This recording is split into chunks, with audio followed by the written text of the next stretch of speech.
Starting with chapter 14, verse 4, Isaiah confirms that the Assyrian king has died.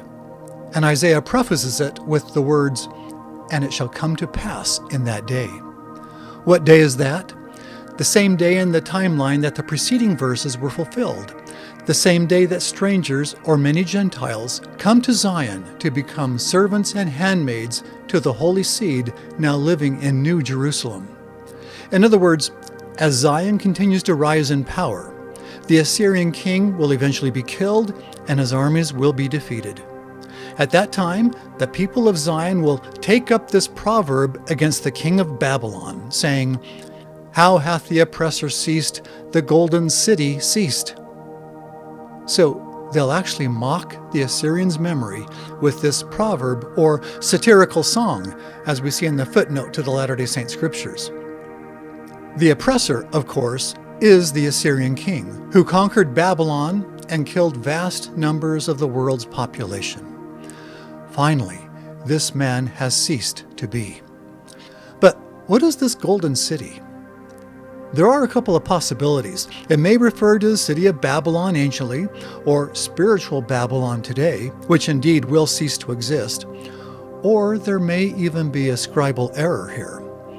Most ancient texts use the word Marhibah, which means the raging one, but the King James Version uses Madhibah, which means golden, a difference of only one consonant. So, using Marhibah instead, this verse would read, "How hath the oppressor ceased? The raging one ceased." But the fact that the Book of Mormon also translates it as Golden City may mean that Isaiah really was speaking of a golden city, or that a scribal error entered the text before the brass plates reached Nephi. After all, by that time the copied and recopied text of Isaiah was already about 100 years old. In verse 5, we learn that the Lord hath broken the staff of the wicked and the scepters, or rods, of the rulers. This man who was once a rod in God's hand, used to humble a hypocritical nation, has now himself been broken. Verse 6 says, "He who smote the people in wrath with a continual or constant stroke, he that ruled the nations in anger, is persecuted, and none hindereth." So now we learn that the Assyrian was not only killed, but before then he was persecuted, and no one stopped that persecution. In other words, before he died, he was on the run, fleeing for his life. And in verse 7, we learn that finally the whole earth is at rest and is quiet. They break forth into singing. Back in verse 4, the people sang a satirical song against this man, but now they're singing in gratitude that finally the whole earth is at rest. This monstrous man is dead, and his armies are no more. How hath the oppressor ceased? The golden city, or the raging one, ceased.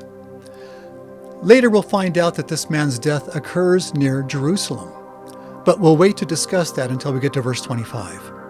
So now we're near the end of Isaiah's timeline for the last days. The two ensigns, with their great powers, have faced each other, and the righteous ensign has come out victor, once near New Jerusalem, and later near Jerusalem itself.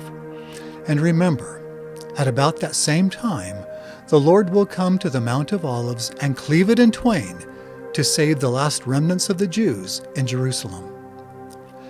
Next time, Isaiah will share a remarkable vision of what happens to the Assyrian when his spirit descends into the hell of spirit prison. Because Isaiah's timeline won't end until the Assyrian is punished in body and spirit, and when Zion is fully founded. I'm Curtis Taylor with the Words of Isaiah.